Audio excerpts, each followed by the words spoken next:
നമസ്കാരം. തദ്ദേശ സ്വയംഭരണ തെരഞ്ഞെടുപ്പ് ചൂടുപിടിച്ച് മുമ്പോട്ട് പോയിക്കൊണ്ടിരിക്കുന്നു. വാശിയേറിയ തെരഞ്ഞെടുപ്പാണ് ഇക്കുറി എന്ന് പറയാതിരിക്കാൻ നിവൃത്തിയില്ല. സാധാരണഗതിക്ക് തദ്ദേശ സ്വയംഭരണ തെരഞ്ഞെടുപ്പിൽ ഏറ്റവും മുൻപിൽ നിൽക്കുന്നത് CPM ആണ്. ഇക്കുറി CPMന് പഴയ ആരവമുണ്ടാക്കാൻ കഴിയുന്നില്ല. ഏകകണ്ഠമായി എതിരാളികൾ പോലുമില്ലാതെ ജയിച്ചിരുന്ന പാർട്ടി ഗ്രാമങ്ങളിൽ പോലും ഇപ്പോൾ CPMന് എതിരാളികളുണ്ട്. അങ്ങനെ മൊത്തത്തിൽ ക്ഷീണം തട്ടിയിരിക്കുന്ന സമയമാണ് CPMന്. പ്രത്യേകിച്ച് ശബരിമലയിലെ അയ്യപ്പന്റെ ചുറ്റിനുമുള്ള സകലതും അടിച്ചു മാറ്റിയ കമ്മിക്കൂട്ടത്തിനെതിരെ ജനവികാരം ശക്തമാണ്. അയ്യപ്പ ഭക്തർക്ക് ഊരുറപ്പിച്ച് CPMനോ LDFനോ വോട്ട് ചെയ്യാൻ കഴിയാത്ത സാഹചര്യമുണ്ട്. അതുകൊണ്ട് UDFും BJPയും അവരുടെ സ്ഥിതി മെച്ചപ്പെടുത്താനുള്ള നീക്കത്തിലാണ്. രണ്ടു കൂട്ടരും അതിൽ ആത്മവിശ്വാസം പുലർത്തുന്നു. തിരുവനന്തപുരം കോർപ്പറേഷൻ LDFിൽ നിന്ന് പിടിച്ചെടുക്കും എന്ന വാശിയിൽ BJP തന്ത്രപരമായ നീക്കങ്ങൾ നടത്തുകയും അത് ഒരു പരിധി വരെ വിജയിക്കുകയും ചെയ്തിരിക്കുന്നു എന്നാണ് തിരുവനന്തപുരത്ത് നിന്നുള്ള റിപ്പോർട്ടുകൾ. തിരുവനന്തപുരം കോർപ്പറേഷനിൽ ഇക്കുറി ഏറ്റവും കൂടുതൽ സീറ്റ് നേടുന്ന പാർട്ടിയായി BJP മാറിയേക്കും എന്നാണ് ആഭ്യന്തര റിപ്പോർട്ടുകൾ നൽകുന്ന സൂചന. അതേസമയം BJPയുടെ കയ്യിലിരിക്കുന്ന പാലക്കാട് മുനിസിപ്പാലിറ്റി എന്ത് വില കൊടുത്തും പിടിച്ചെടുക്കാനുള്ള നീക്കത്തിലാണ് കോൺഗ്രസ് പാർട്ടി. BJPയിലെ ആഭ്യന്തര പടലപ്പിണക്കങ്ങൾ വേണ്ടതുപോലെ ഉപയോഗിക്കാൻ കോൺഗ്രസ് അങ്ങേയറ്റം ശ്രമിച്ചുകൊണ്ടിരിക്കുന്നു. തദ്ദേശ സ്വയംഭരണ സ്ഥാപനങ്ങളിൽ CPM ശക്തമാണെങ്കിലും നിയമസഭയിലും ലോക്സഭയിലുമൊക്കെ അവർക്ക് തുടർച്ചയായി ഉണ്ടായിക്കൊണ്ടിരിക്കുന്ന തിരിച്ചടി കോൺഗ്രസിന് ആത്മവിശ്വാസം പകരുന്നുണ്ട്. BJPയുടെ പ്രതീക്ഷയും കണക്കുകൂട്ടലും മുഴുവൻ രാഹുൽ മാങ്കൂട്ടത്തിൽ പെണ്ണുകേസിൽപ്പെട്ട് വീട്ടിലിരിക്കും എന്ന പ്രതീക്ഷയായിരുന്നു. പക്ഷേ സ്വന്തം പാർട്ടിക്കുള്ളിൽ എതിർപ്പുണ്ടായിട്ടുകൂടി, കോൺഗ്രസ് പാർട്ടിയിൽ നിന്നും സസ്പെൻഡ് ചെയ്യപ്പെട്ടിട്ടുകൂടി, യൂത്ത് കോൺഗ്രസ് പ്രസിഡന്റ് സ്ഥാനത്തു നിന്നും പുറത്താക്കപ്പെട്ടിട്ടുകൂടി രാഹുൽ മാങ്കൂട്ടത്തിൽ ഒറ്റയ്ക്ക് പാലക്കാട്ടേക്ക് തിരിച്ചു വന്ന് യുദ്ധം പ്രഖ്യാപിച്ച് മുമ്പോട്ട് പോകുന്നു. പാലക്കാട് കാല് കുത്തിയാൽ ആ കാല് തല്ലിയൊടിക്കും എന്ന് പ്രഖ്യാപിച്ചിരുന്ന CPMനും BJPക്കും പതിയെ പതിയെ ജനരോഷം ഭയന്ന് മടങ്ങേണ്ടി വന്നു. പാലക്കാട്ടുകാർ രാഹുൽ മാങ്കൂട്ടത്തെ വീണ്ടും മാറോടണച്ച് സ്വീകരിച്ചു. തദ്ദേശ സ്വയംഭരണ തെരഞ്ഞെടുപ്പ് വന്നപ്പോൾ സസ്പെൻഡ് ചെയ്യപ്പെട്ട രാഹുൽ മാങ്കൂട്ടത്തിലിനെ മാത്രം മതി കോൺഗ്രസ് സ്ഥാനാർത്ഥികൾക്ക്. ആദ്യമൊക്കെ രാഹുലിന്റെ പരിപാടികളിൽ പങ്കെടുക്കാൻ പലരും മടി കാണിച്ചെങ്കിലും തദ്ദേശ സ്വയംഭരണ തെരഞ്ഞെടുപ്പായതോടെ രാഹുലിനെ കിട്ടാൻ വേണ്ടി കോൺഗ്രസ് സ്ഥാനാർത്ഥികൾ ക്യൂ നിൽക്കുകയാണ്. നേരം വെളുക്കുമ്പോൾ തുടങ്ങുന്ന തിരക്ക് രാത്രിയായാലും അവസാനിക്കില്ല. ഓരോ വാർഡിലും രാഹുൽ മാങ്കൂട്ടത്തിന്റെ പ്രസംഗം പ്രവർത്തകർ പ്രതീക്ഷിച്ചുകൊണ്ടിരിക്കുന്നു. രാഹുൽ എത്തുന്നിടത്ത് ആൾക്കൂട്ടവും കൂടുകയാണ്. അങ്ങനെ ഈ തെരഞ്ഞെടുപ്പിലെ പാലക്കാട്ടെ ഏറ്റവും വലിയ ഹീറോയായി രാഹുൽ മാങ്കൂട്ടത്തിൽ മാറിക്കഴിഞ്ഞിരിക്കുന്നു. നിയമസഭാ ഉപതെരഞ്ഞെടുപ്പുകളിൽ സകല നേതാക്കളും എത്താറുള്ളത് കൊണ്ട് വേറെ ഹീറോകളൊന്നുമില്ല. എന്നാൽ തദ്ദേശ സ്വയംഭരണ തെരഞ്ഞെടുപ്പുകളിലെ ഹീറോകൾ എന്ന് പറയുന്നത് സ്ഥലം MLAയും MP യുമാണ്. ആ അർത്ഥത്തിൽ രാഹുൽ തന്നെയാണ് പാലക്കാട് പ്രധാനപ്പെട്ട പ്രചാരകൻ. രാഹുലിന്റെ പ്രാഗൽഭ്യം വ്യക്തമാക്കുന്ന ഒരു വീഡിയോ ക്ലിപ്പ് ഇപ്പോൾ സോഷ്യൽ മീഡിയയിൽ വൈറലാകുന്നുണ്ട്. പാലക്കാട്ടെ ഒരു സ്ഥാനാർത്ഥിയുടെ നോമിനേഷൻ തള്ളണം എന്ന് BJP ആവശ്യപ്പെടുന്നു. അത് ജനപ്രാതിനിധ്യ നിയമം അനുസരിച്ച് എന്തെങ്കിലും കടബാധ്യതകൾ ഉണ്ടെങ്കിൽ ആ കടബാധ്യതകൾ തീർക്കാത്തവർ തെരഞ്ഞെടുപ്പിൽ മത്സരിക്കാൻ പാടില്ല എന്ന നിയമം ചൂണ്ടിക്കാട്ടി പാലക്കാട് ഒരു കോൺഗ്രസ് സ്ഥാനാർത്ഥിയുടെ നോമിനേഷൻ തള്ളാൻ BJP ആവശ്യപ്പെടുന്നു. വരണാധികാരി ആവശ്യം പരിഗണിക്കുകയും തള്ളുന്നതിന്റെ വക്കിലെത്തുകയും ചെയ്യുന്നു. മറ്റൊരിടത്ത് പ്രസംഗിച്ചുകൊണ്ടിരുന്ന രാഹുൽ മാങ്കൂട്ടത്തിലിനെ ഓടി വന്ന് പ്രവർത്തകർ വരണാധികാരിയുടെ അടുത്തെത്തിക്കുന്നു. അവിടെയെത്തി രാഹുൽ മാങ്കൂട്ടത്തിൽ ഒരു ഒന്നാന്തരം വക്കീലിനെ പോലെ ചട്ടവും നിയമവും ഒക്കെ വായിച്ച് കേൾപ്പിക്കുന്ന വീഡിയോ. വാസ്തവത്തിൽ ഈ തെരഞ്ഞെടുപ്പുമായി ബന്ധപ്പെട്ട് തെരഞ്ഞെടുപ്പ് കമ്മീഷൻ ഇറക്കിയിരിക്കുന്ന ഒരു ചട്ടമുണ്ട്. ആ ചട്ടത്തിൽ വ്യക്തമായി പറയുന്നുണ്ട്, ഇത്തരം സാമ്പത്തിക ബാധ്യതകൾ തെരഞ്ഞെടുപ്പിൽ മത്സരിക്കാനുള്ള അയോഗ്യതയാവരുതെന്ന്. രാഹുൽ മാങ്കൂട്ടത്തിൽ എല്ലാവരുടെയും എതിർപ്പുകൾക്കിടയിൽ വരണാധികാരികളുടെ മുമ്പിൽ വെച്ച് സെക്ഷൻ 13 ഇങ്ങനെ വായിച്ചു കേൾപ്പിച്ചു. ബാങ്കുകൾക്കോ സർവീസ് സഹകരണ സംഘങ്ങൾക്കോ നൽകാനുള്ള കുടിശ്ശിക സർക്കാരിനോ തദ്ദേശ സ്ഥാപനത്തിനോ നൽകാനുള്ള കുടിശ്ശികയായി കരുതാൻ കഴിയില്ല. ബാങ്കുകൾ KFC, KSFE മുതലായവർക്ക് കൊടുക്കാനുള്ള കുടിശ്ശിക റവന്യൂ റിക്കവറി വഴിയാണ് നടത്തുന്നതെങ്കിൽ കൂടിയും ഇത് കുടിശ്ശികയായി പരിഗണിക്കേണ്ടതില്ല. 13ാമത്തെ വകുപ്പിൽ കൃത്യമായി എഴുതി വച്ചിരിക്കുന്നു, സർക്കാരിന് കൊടുക്കാനുള്ള പണമല്ല ബാങ്കുകൾക്കോ KSFEക്കോ കൊടുക്കാനുള്ളത്. അതിന് പേരിൽ റവന്യൂ റിക്കവറി ഉത്തരവുണ്ടെങ്കിലും അത് ബാധകമല്ല എന്ന് കൃത്യമായി എഴുതി വച്ചിരിക്കുന്നു.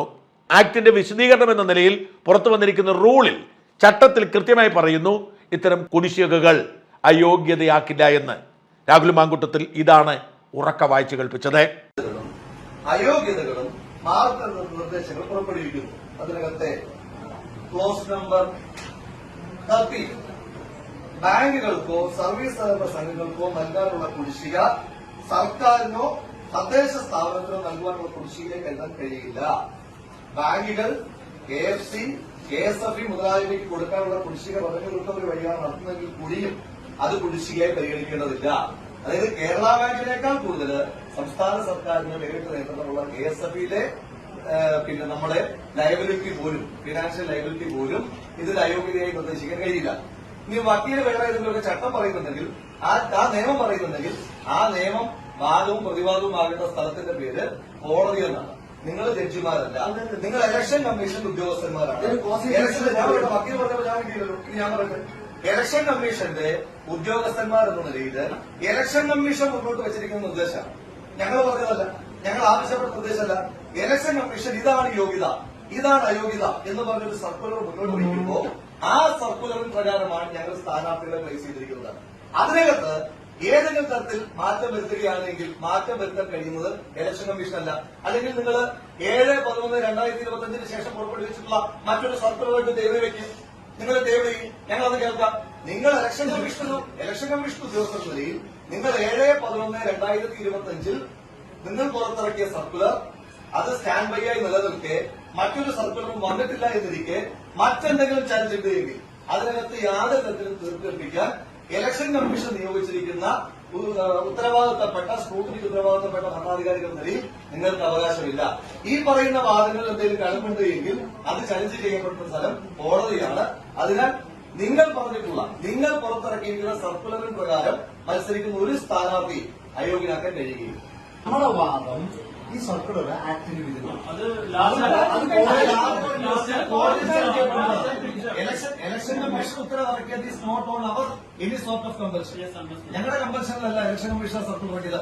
ഇനി ഇലക്ഷൻ കമ്മീഷന്റെ സർക്കുലർ അതില്ലായിരുന്നെങ്കിൽ we were having an opportunity to place one another candidate. അതല്ലെങ്കിൽ ഈ കാൻഡിഡേറ്റിന് തന്നെ എന്ത് ചെയ്യാമായിരുന്നു, റവന്യൂ റിക്കവറി ഒഴിവാക്കാനുള്ള സാഹചര്യം ഉണ്ടാകാമായിരുന്നു. ഈ സർക്കുലർ വരുന്നത് എങ്ങനെയാണ്? ഈ സർക്കുലർ വരുന്നത് തന്നെ ഈ രാജ്യത്ത് ഇലക്ഷൻ കമ്മീഷന് കിട്ടിയിട്ടുള്ള നിരവധിയായ പരാതികളുടെ അടിസ്ഥാനത്തിലാണ് ഇലക്ഷൻ കമ്മീഷൻ സർക്കുലർ ഇറക്കിയിരിക്കുന്നത്. ഒരു തെരഞ്ഞെടുപ്പിൽ മത്സരിക്കുമ്പോൾ ആ സമയത്ത് തെരഞ്ഞെടുപ്പിൽ മത്സരിക്കുന്നതിന് തൊട്ടു മുമ്പ് ഫൈനല്ലാതെയുള്ള മറ്റു ബാധ്യതകൾ ഒരാൾക്ക് വെക്കുക എന്ന് പറയുന്നത് പഴയ കാലഘട്ടത്തിലെ തെരഞ്ഞെടുപ്പിൽ മത്സരിക്കുന്നതിന് പണം മാനദണ്ഡമായിരിക്കണം, സമ്പത്ത് മാനദണ്ഡമായിരിക്കണം എന്ന് പറയുന്ന ആ ക്ലർജി ക്ലാസിന്റെ മാനദണ്ഡമാണ് എന്ന് മനസ്സിലാക്കിയിട്ടാണ് എന്ത് ചെയ്തിരിക്കുന്നത്, നമ്മൾ ഇലക്ഷൻ കമ്മീഷൻ സർക്കുലറിൽ മാറ്റം വരുത്തിയിരിക്കുന്നത്. അതല്ല പണമുള്ളവൻ മാത്രം അനുസരിച്ചാൽ മതി എന്നാണ് BJPയുടെ വാദം. ആയിക്കോട്ടെ,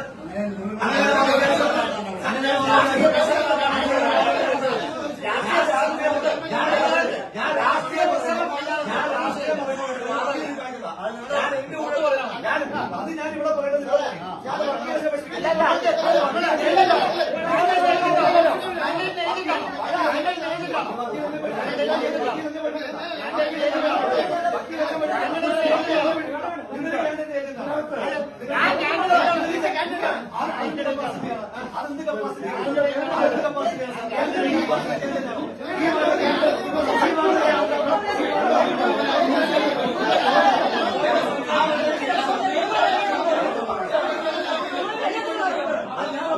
BJPക്കാർ പ്രതിഷേധത്തോടെ രംഗത്തെത്തിയെങ്കിലും ഭരണാധികാരി രാഹുലിന്റെ വാദം അംഗീകരിച്ച് നോമിനേഷൻ സ്വീകരിക്കുകയായിരുന്നു.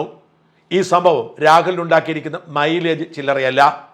അതേസമയം സമാനമായ ഒരു സാഹചര്യം കൽപ്പറ്റ നഗരസഭയിൽ ഉണ്ടായിട്ട് ആരും പ്രതിരോധിക്കാൻ ചെല്ലാതെ പോയതുകൊണ്ട് അവിടുത്തെ UDF സ്ഥാനാർത്ഥിക്ക് അയോഗ്യത നേരിടേണ്ടി വന്നു.